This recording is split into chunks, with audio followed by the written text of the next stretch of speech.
Without further ado, I want to get into the habit of periodically publishing videos so it's not a big deal that requires a major life change, such as retirement, thus having amassed sufficient money to live comfortably and pursue philosophy all the time. Whatever that really means in isolation and merely studying without the gift of conversation. And in accord with that aim, let us record another clip. And what note do we want to quote as a prompt that we might begin? Perhaps the fourth one in this notebook, which is an attempt at a dialogue. So, a scientist says, science is true because it predicts motion. The response, true to its goal, to be sure, which in general is control over nature, which it can no longer name. However, before a mechanical model. Who speaks as person B in response to A, the scientist, in the dialogue? How might we name him? Or her, of course.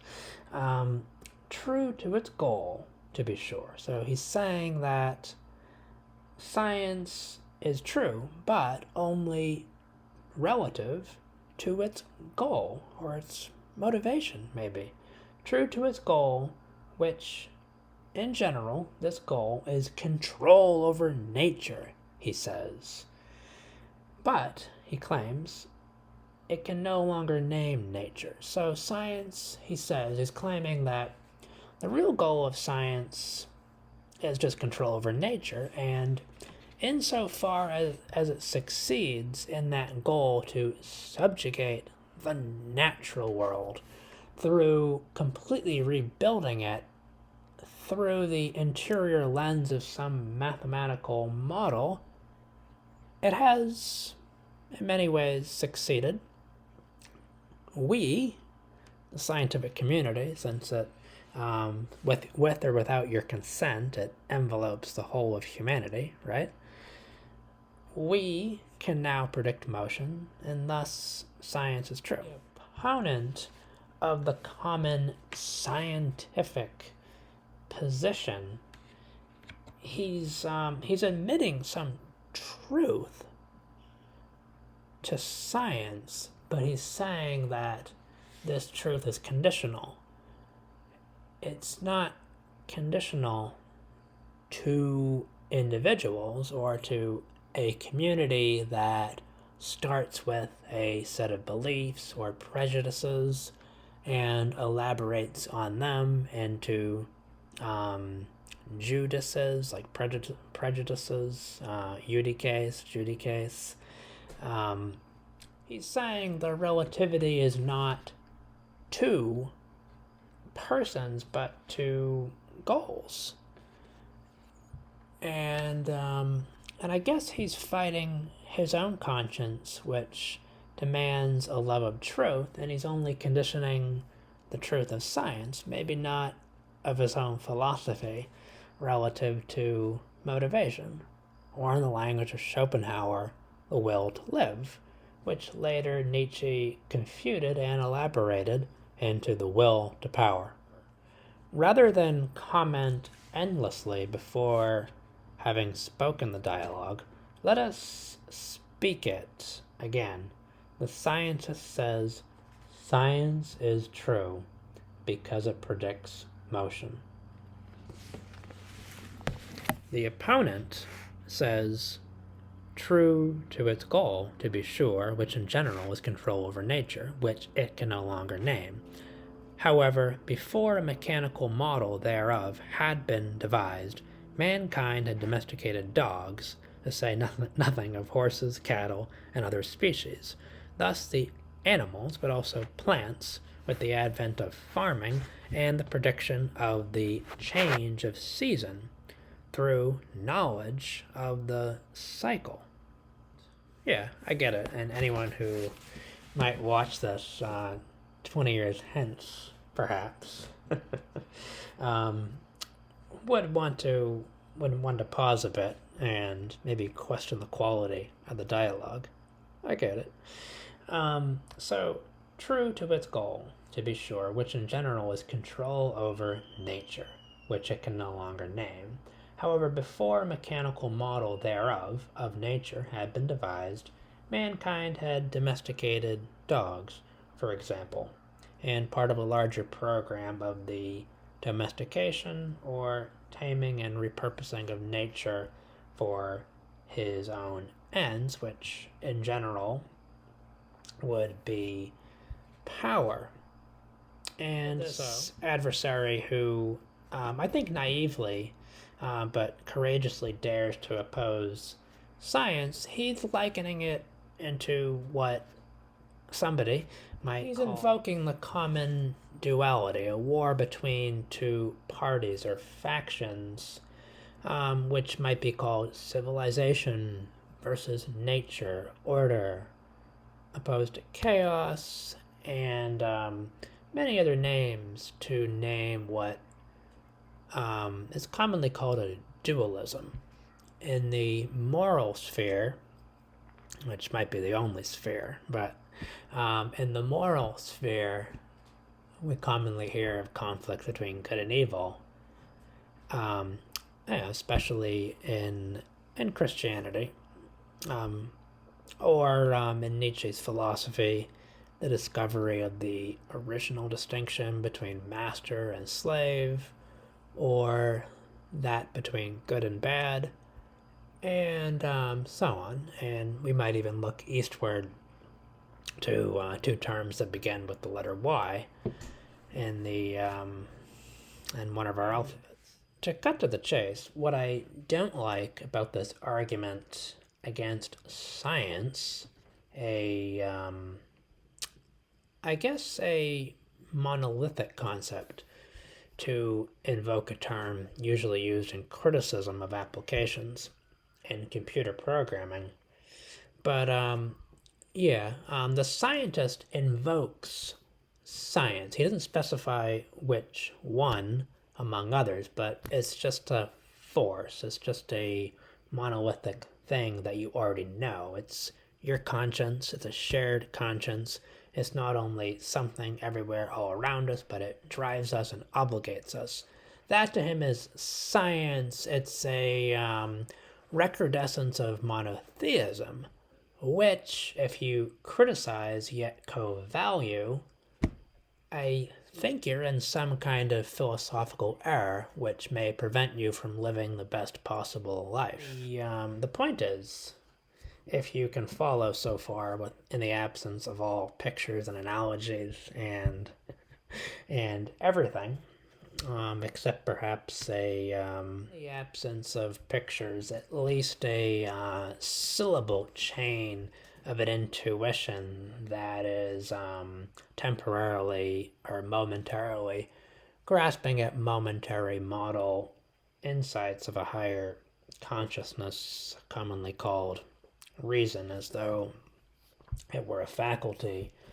But the opponent of science,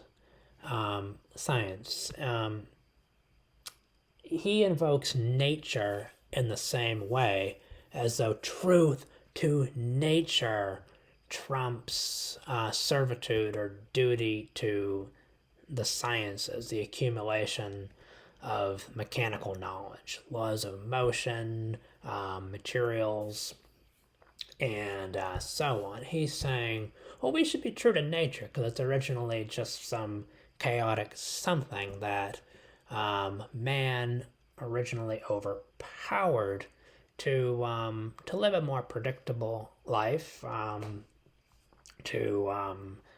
guess, have food, a predictable food supply, and so on. To become independent of the seasonal cycle, to not starve in the winter, but to have planted the soil, lived in one place, maybe had more leisure time, and so on. And again, we could recapitulate all all theories of history, deductive, inductive, and whatever. But that's not really the point of what's commonly called science. I think he repeats the same mistake that today I see in science. Not necessarily a mistake, but an undeclared premise. An undeclared premise is, for the most part, a mistake.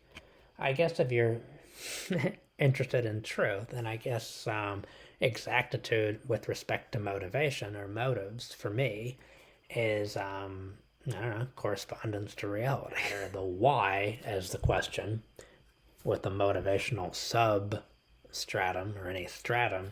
The question why is more important. It's greater than the question where and when, which lead to the concepts absolute space and absolute time, so that space and time may be invoked just as God names an individual person, whereas the concept God was once like horse and comprised individual horses, the black, the brown, the male, the female, the stallion, the mare, and so on, just as dog.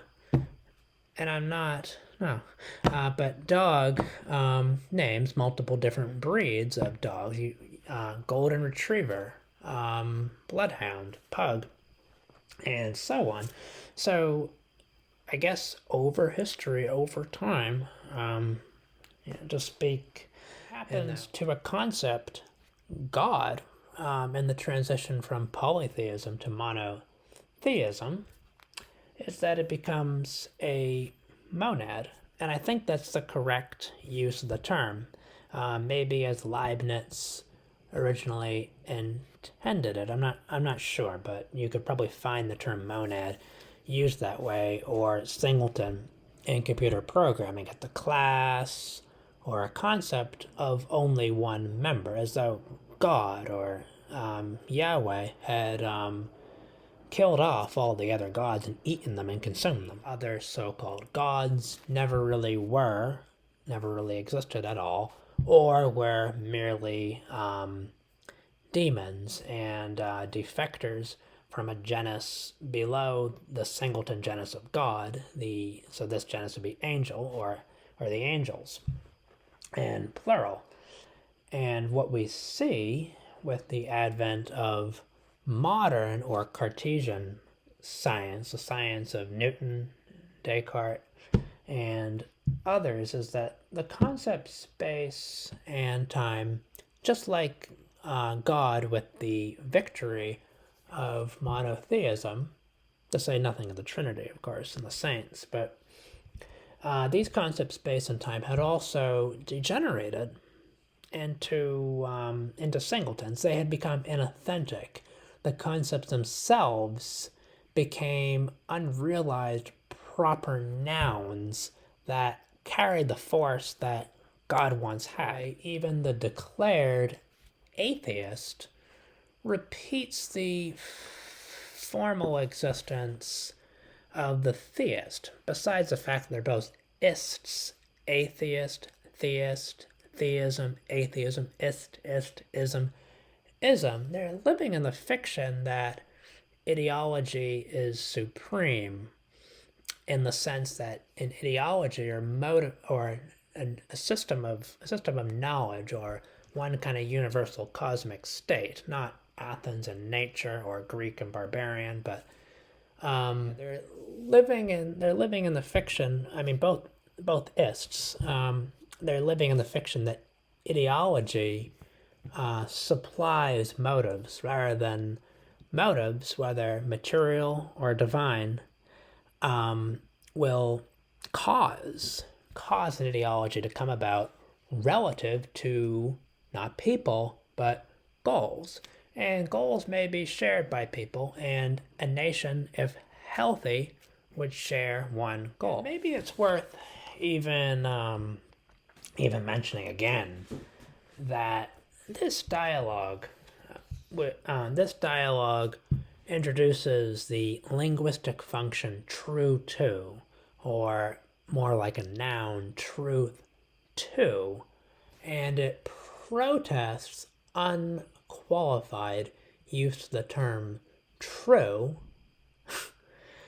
I guess without expressing that to which it corresponds. So that what's true is co or correct. And the problem is that physical science, the science of prediction of motion, a kind of spatial fundamentalism, of course, that where is more important than what, and a where that, of course, absorbs the formerly pure concepts of whence and whither. Whither goest thou, quo vadis, or quo vadis, more of a longo.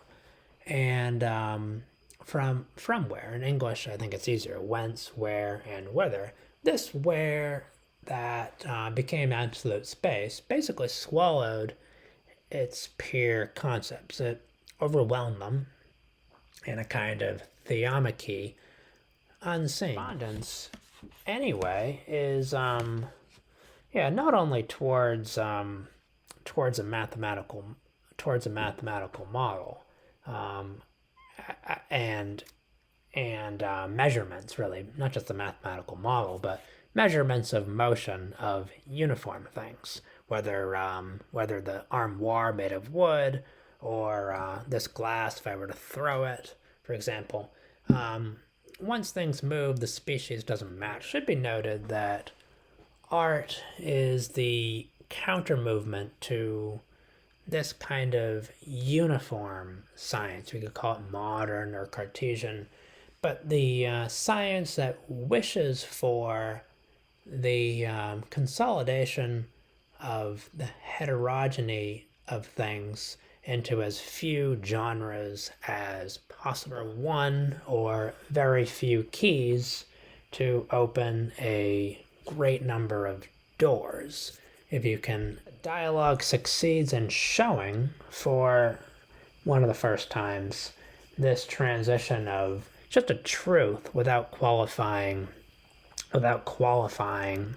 the goal, because we could contest the model to which a theory ought to correspond, but this model of reality, it's inevitably a spatial model and doesn't contest the supremacy of where in the ranking of the questions, whether you have an enumeration of the questions as just differences or a ranking, a hierarchy. And I think that for the ancients, what trumped where and when. They respected the differences between things. All Gaul is divided into partes tres. And what are the differences between the three main tribes of Gaul? Forgotten the names. The Belgae, the Aquitani, and the Celts, or the Galli, the three main tribes. How do they differ? The three tribes differ in three ways: in language, institutions, or customs, and in laws. The ancients loved to respect the minute differences between things. How might you differentiate between a spider and an insect presented with some kind of animal? I don't know the genus, but you could count the number of legs. Well, a spider has 8 legs and an insect 6. And thus it shows itself, shining its own light, as it were, a special light to say itself different. If for the ancients, the prime question type, thus encoding some kind of desire, which Schopenhauer would call the will, and Nietzsche the will to power. Because why would you ask a question unless you wanted to know something? But why would you want to know something unless you wanted something? I don't know, but it would seem for the ancients, the prime question was what, which leads to the concept of essence. Ancient, I think about taxonomy. Aristotle was a biologist, for example, and also not only the differences in species, but the differences between the spheres, that the planets, for example, are fundamentally different, even life forms, compared to the animals on the Earth below the moon. A lot of early modern thought is of course a rebellion against probably what's exaggeration and great abuse of this love of what to the point of blindness. And love is blind. So Cupid has been painted again and again. And love of something, its evaluation of it as good. You could distinguish. And and for the moderns, or should we call them the Cartesians, to not invoke time to record differences. I think that's a mistake, the fallacy or a bug in any thinking. And it shows itself today, every day, and saying, "Oh, well, is that up to date or is that obsolete?" So you're veiling judgments of value. I'm not going to call them moral judgments, but I think all judgments of good and bad are fundamentally moral anyway. But that's another topic another time. So let's call the ancients Aristotelian, without any disrespect to Plato or Socrates and so on. But and again, the pre-Socratics are named in an inauthentic way. They're not named for what they are, but for what they're not. In that respect, just keep going. This is a habit. I said that I wanted to get into the habit of recording to avoid sinning against philosophy, not to do something good. God forbid. Anyway, where were we? I think the animation available in the filming at this point has probably faded. But yeah, well, a few things to note before we completely close the mic. A fragment of an interpretation of a fragment. Provisional title.